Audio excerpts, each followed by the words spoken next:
Hola, ¿qué tal? ¿Cómo están? Bienvenidos a Caretas Digital. Se va desenredando la madeja o las madejas de la corrupción del actual gobierno, porque podríamos, yo creo, ya ir estableciendo que hay una vertiente muy ligada como tal al presidente Castillo, es todo lo que está pasando en el Ministerio de Transportes y Comunicaciones, y otra que, bueno, está ligada en el mejor de los casos para el presidente por omisión, pero claramente vinculada y estructurada en torno a una administración de Perú Libre y de personajes cercanos a Vladimir Cerrón, como está pasando en agricultura. Como ya sabemos, se ha anulado la segunda compra de fertilizantes a pedido o a raíz de un informe de la Contraloría. Y el programa Contracorriente este domingo presentó un audio sumamente comprometedor donde se escucha a dos funcionarios, o mejor dicho, a un broker probablemente y un funcionario del Ministerio de Agricultura, lo que entendemos es a partir de un Zoom, donde se habla directamente de un 15% de comisión sobre una compra de fertilizantes de 55 millones de dólares, es decir, aproximadamente 8 millones de dólares de comisión, y ahí entra el asesor del ministro, dicen 10 quedan dentro y 5 afuera. Es en realidad impresionante el grado de corrupción que esto revelaría, pero para ayudar a entender un poco cómo se enmarca esto en la línea de tiempo, cómo de alguna manera también está relacionado con la gestión actual del ministro Alencastre, que de hecho ha pedido que se denuncie al Ministerio Público, a los responsables y por supuesto el papel de la Contraloría. Vamos a conversar con el director de Contracorriente, colaborador de Caretas, por supuesto, y que siempre compartimos el 3x7 todos los sábados, Carlos Paredes, que además había escrito de la nefasta gestión del señor Rogelio Guamaní, mano derecha o izquierda, o no sé cuál de las dos, de Vladimir Cerrón, que ha estado en Agrorural hasta hace poquito y que por supuesto va a tener que dar cuenta de este gigantesco despropósito en medio de una crisis como la que pasan los agricultores. Carlos, gracias por estar hoy con nosotros, como siempre. Hola Enrique, ¿cómo estás? Sí, mira, la gestión de Agrorural se enmarca en esta cuota de poder que el presidente Castillo le ha entregado a Vladimir Cerrón. Ya habíamos hablado del Ministerio de Energía y Minas, donde puso a Palacios, también el Ministerio de Salud, que lo sigue manejando plenamente, pero en el Ministerio de Desarrollo Agrario y Riego, Midagri, Agrorural era el feudo de Cerrón. Y se ha repetido la fórmula de los dinámicos del centro, ¿no? Es decir, una suma de ineficiencia y desconocimiento absoluto, porque queda claro en estas dos licitaciones que no conocían ni el mercado internacional de fertilizantes, ni tampoco las cosas técnicas de una importación de esa magnitud, ¿no? Es decir, las cartas fianzas, los recaudos que tiene que asegurarse el Estado para que el proveedor le cumpla, las especificaciones técnicas y sobre todo esto que es importante para la campaña agrícola, qué tan rápido iban a estar en puertos estas 73,000 toneladas de urea, y pasó lo que ha pasado. La primera licitación o concurso público, porque en el fondo no ha sido una licitación, porque se hace al amparo de un decreto de urgencia, donde dicho sea de paso, se flexibiliza los recaudos que pone la Ley General de Contratación con el Estado. Este primer concurso público se anula porque ni siquiera habían puesto las especificaciones técnicas de la urea, no conocían. Y se supone que son funcionarios de Agrorural, ¿no? La segunda licitación ha sido una vergüenza.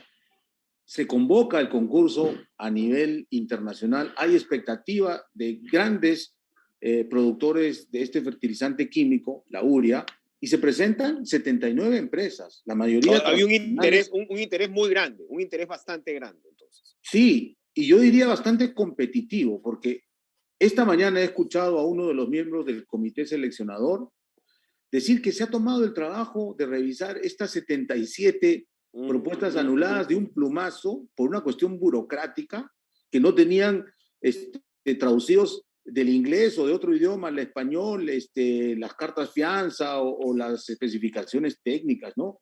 Oye, ¿por qué no contratan a alguien que sepa hablar inglés para superar esta valla burocrática, ¿no? Porque queda claro que no se ha buscado lo que tenía que hacerse en este concurso público internacional. Es decir, primero la calidad de la urea, ¿no? Segundo, el precio. ¿no? Y tercero, que llegue lo antes posible al país, porque los agricultores lo necesitan para salvar esta campaña agrícola. 77 propuestas, ni siquiera se ha visto ni la propuesta económica ni la propuesta técnica. Y esta mañana nos ha dicho este señor del comité que habían ofertas hasta de 260,000 o de $260 la tonelada de urea, y a la empresa brasilera que ganó le están pagando $670. Es decir, que sí habían propuestas mucho más baratas y probablemente de empresas mucho más solventes y acreditadas en el mundo que ni siquiera se han revisado. Por eso desconcierta un poco la declaración de este funcionario. No entendía muy bien lo que quería decir, porque efectivamente lo que hace es confirmar la ineptitud, para empezar, ineptitud supuesta, pero lo que nos diría este material es que detrás hay algo. ¿Hay un estimado de cuándo se graba este audio?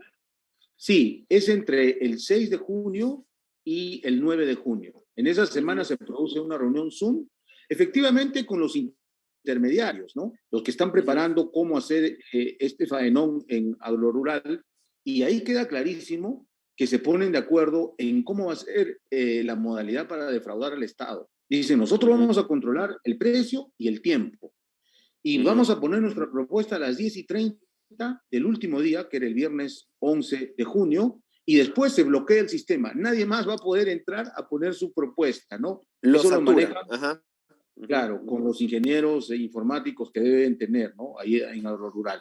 Quiere decir que este supuesto concurso público estaba destinado a favorecer de todas maneras la propuesta de los brasileros, que si tú haces números, el sobreprecio que se iba a pagar solo comparando con la empresa estadounidense, que en Contracorriente hemos podido reconstruir toda su oferta porque ellos mismos nos han mandado lo que en su momento hicieron agrorural, ¿no? Coincide ese 15% de $55 millones, 8 millones y cachito de coima o de soborno, de comisión, con el sobreprecio que se le estaba dando, ¿no? Ahora, comparando solo con la propuesta estadounidense, ¿ah? Pero hoy nos han revelado que habían propuestas mucho más baratas, y precisamente el trabajo del comité era analizar si esas propuestas más baratas tenían también la misma propuesta técnica, y sobre todo se aseguraban la llegada pronta de este fertilizante a Perú, ¿no? Esas tres variables no se han analizado en este concurso. Se ha favorecido directamente a los brasileños. El objetivo, para que la audiencia lo entienda bien, el objetivo de saturar el sistema, como se dice en el audio, y hacer que esta sea la última propuesta, ¿cuál es? Es que, porque ellos contaban con información privilegiada además sobre los demás, porque el funcionario de esta mañana decía, pero estas propuestas no se conocen hasta el último momento. Con el Club del Tarot ya estamos viendo, y de hecho se observa en el reportaje de Contracorriente, que estamos hablando, pues lo dice Mónica ya en un momento, de un gran sistema, ¿no? O mejor dicho, de un sistema de varios subsistemas, ¿no? De corrupción. Se habla incluso del CIAF, en el MEF. Es decir, aquí tiene que correr plata en toda la cadena, ¿no? Entonces, en toda la cadena tiene que haber corrupción para que corra, ¿no? Exacto, en toda la cadena del sector público, que tiene que ver con un proceso como estos. Pero, ¿cuál es el objetivo de saturar el sistema para que esta sea la última propuesta que ingrese?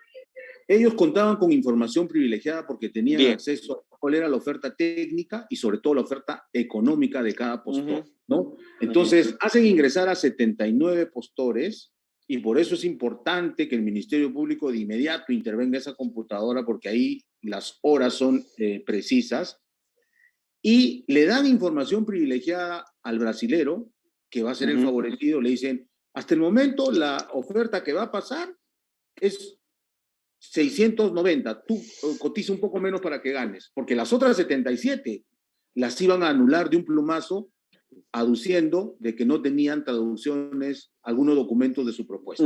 Ese ha sido el gran filtro para tirarse 77 propuestas de un plumazo. Y solo pasaron dos, las brasileñas y las otras. El otro postor, ellos le dieron la información privilegiada para que el brasilero se baje un poquito y tenga la mejor oferta económica. Y claro, después de que ellos pongan su oferta, se saturaba el sistema y nadie más iba a poder ofertar para no malograrles el negocio. Eso se ha cumplido. Y lo más grosero es que a la medianoche de este viernes 10 de junio se termina el plazo para presentar las propuestas y a las 9 de la mañana del día sábado oficialmente Agrorural ya tenía el ganador. Es decir, en pocas horas han revisado 79 propuestas. Eso no es serio. Es un escándalo. Es un escándalo. Eso los delata, ¿no es cierto? Así es, así es. Y en así el es. audio se dice, no, a las 5 de la mañana ya sabemos, pero a las 9 lo vamos a hacer oficial. O sea, todo lo que se habla en este Zoom se cumple. El número de porcentajes, la saturación, cómo es que se iba a anular a los demás, ¿no? Sí, podemos, digamos, establecer una suerte de tipología de cómo funciona esto, lo que estamos viendo es que estos sistemas, además, y por eso volvía yo al tema del MTC, que seguramente son los casos que finalmente, pues, harán que una administración como esta realmente entre en una suerte de caída en picada. Nada garantiza que estos sistemas no sean blindados a la corrupción. Es decir, aquí lo que hay es esta suerte de expertise que se va generando en cada módulo del sistema para finalmente llegar a la misma corrupción. Cuando te dicen que son las ofertas económicas, que no las sabe nadie, que todo está de alguna manera protegido, es mentira, es falso. Acá lo que vemos es el trabajo diligente, eso sí, ¿no? Para que de todas maneras favorezcas a un postor. Claro, incluso llevaron a una notaria pública para que supuestamente abra un sobre lacrado con las También ofertas. aludía a la notaria este funcionario. No, hoy. Ajá. Digamos, esa es la formalidad, pero como tú dices, la procesión va por dentro. Ellos ya se han asegurado de que su sistema informático se sature a las 10:30 de la noche, han tenido acceso a ver las propuestas y las ofertas del único que iba a pasar a la final con el brasilero, y por eso que les dan la información privilegiada del precio y del tiempo. Y eso se cumple, ¿no? Y claro, se han anulado a 75, porque se supone que el Ministerio de Desarrollo Agrario debería asegurarse que Agrorural compre la urea de mejor calidad, a mejor precio, y que sobre todo se asegure que va a estar muy pronto en territorio peruano para repartir a los agricultores, ¿no? Pero no, ellos lo único que han hecho es cómo favorecemos a nuestro postor con el que ya tenemos contacto y estamos coludidos para llevarnos un 15% de robo, a que sirve con todas sus letras. Robar al erario público, fungiendo un concurso público de precios, saltándose, porque esto es una cosa, digamos, de urgencia excepcional, la Ley General de Contrataciones, y simulando un concurso de precios, poniendo una notaria, un comité de adjudicación, pero todo es simulado porque en el fondo ya tenemos la evidencia puntual de este audio. Y la pregunta es, ¿por qué grabaron este Zoom? Porque pareciera primarioso todo, ¿no? Lo graban porque al broker brasilero le tienen que demostrar que el acuerdo era en ese sentido, ¿no? Oye, acordamos, acá está la evidencia de que hemos acordado 15%, así que esta es la repartición de la coima, ¿no? Bendito Zoom. Hay este hombre, Gabriel Bullón, que lo contrata por solo unos días para estar en el comité. Los miembros del comité necesariamente entonces no tendrían que haber estado coludidos con esta jugada, ¿o sí? Eso es materia de investigación, es buena pregunta, Enrique, porque, a ver, lo que queda claro es que Cerrón ha puesto a un hombre de su absoluta confianza, que es este señor Rogelio Guamaní Carvajal, que no es poca cosa. En su campaña del 2018 aportó con una camioneta que la puso a disposición total de su campaña para la segunda elección de gobierno regional allá, una camioneta que además compró a nombre de su mamá, ¿no? Y después lo premió y lo hizo gerente de desarrollo económico de la región Junín en el segundo mandato de Cerrón.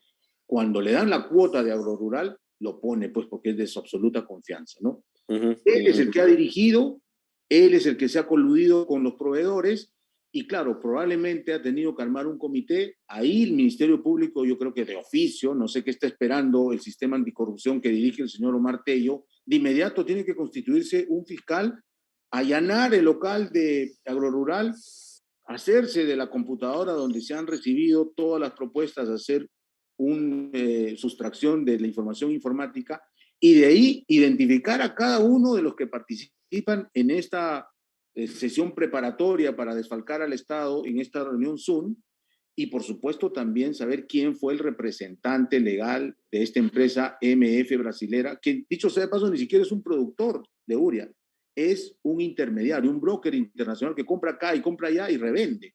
Es decir, Pareciera ser que los dinámicos no son tan diligentes, no están preparados ni siquiera para robar al Estado, porque han dejado tal cantidad de huellas y de Así evidencias es. que el periodismo de investigación rápidamente ha encontrado el hilo de la madeja, ¿no? Se refiere a los 10 que de todas maneras les va a tocar al ministro o algo así, porque hay que decir que en estos audios es gente que se expresa además muy mal, ¿no? En todos estos audios que hemos, ¿no? El tipo de, ¿no? de expresión como la de Villaverde, a veces no se entiende bien, pero se entiende que hay 10 para el ministro. Y el ministro Alencastre entra justo en estos días, ¿no? Sí, pero Entendemos que se refiere al ministro que al estaba antes, anterior, ¿no? ¿no? Porque con Exacto. SEA es que se empieza a hacer la primera licitación o el primer concurso y el segundo. Ahora, ellos dicen, como el ministro no pinta para nada, se refiere al O sea, encastre, al eso Encastre, ya. no ha encarecido la comisión, así Bien, que queda claro, 10 para adentro, 10 para los de claro. Agrorural y compañía, es decir, para el de Guamaní y compañía, y 5 para afuera, que son los intermediarios que hacen posible que el postor brasilero gane, y donde hay abogados, representantes, etcétera. O sea, 5% para los intermediarios locales que están abogando para que gane el brasilero y 10% adentro para agrorural. Y yo diría, ahí incluso dicen, tengo que hablar con el doctor. Conociendo como conozco a Vladimir Cerrón, estoy seguro que ese doctor era Vladimir Cerrón, porque él es el que importa el jamón en agrorural, no ha puesto a su hombre de confianza. Para terminar, Carlos, lo comentábamos en 3x7, en el último 3x7, el nuevo ministro no solamente es el que está pidiendo, ¿no?, que se denuncie a los responsables, en menudo panorama se ha metido el nuevo ministro de Agricultura, pero bien por él, pero al mismo tiempo comentábamos que según información que estamos recibiendo los periodistas, el ministro está pidiendo renuncias de otras personas vinculadas a Cerrón y ni caso le hace. Aguamaní ha podido salir porque ya el roche puede de tal magnitud, ¿no?, con lo de Contraloría, con esta información que va aportando el periodismo de investigación, pero lo que tenemos entendido es que el Ministerio de Agricultura está tomado por el serronismo. ¿Cuentas Sí, con y esa no están información haciendo también? caso al ministro Lencastre, ¿no? Él ha pedido renuncias de varios funcionarios serronistas, le han dicho literalmente, tú eres un ave de paso, el partido es el que ha ganado la elección, no tú, ¿no? Que además lo tratan de caviar y de un poco más entrometido, ¿no? Por eso es que el ministro se ha visto obligado a mandar un oficio al Ministerio Público y decir, darle instrucciones al procurador para que denuncien penalmente y se investigue a nivel del Ministerio Público esto que es evidente una corrupción grosera, ¿no? Es más, todavía no se ha terminado de nombrar a los nuevos miembros de Agrorural y de varios puestos técnicos ahí en el Ministerio de Desarrollo Agrario, porque Cerrón se resiste a soltar esa cuota de poder, es decir, ha entonado, y ahí haría muy mal el presidente Castillo si no respalda a su ministro Alencastre y de una vez pone orden, porque él es la cabeza del Ejecutivo, ¿no? Efectivamente, realmente complicada la situación, revelador el reportaje, gracias Carlos por estar hoy en Caretas como siempre, y bueno, vamos a estar muy pendientes de lo que vaya pasando, porque claramente esto no se va a terminar ahí, y lo que estamos viendo en el Ministerio de Agricultura, nada menos del Ministerio pues, de la Segunda Reforma Agraria, el ministerio que se supone favorece a buena parte del electorado del presidente Castillo, que son los agricultores que dan la mayoría de trabajo en realidad en el país, está convertido en realidad en una lata de gusanos. Eso hay que decirlo. Así que bueno, a continuar entonces con el trabajo, Carlos, y muchas gracias. Gracias a ti. Hasta la próxima.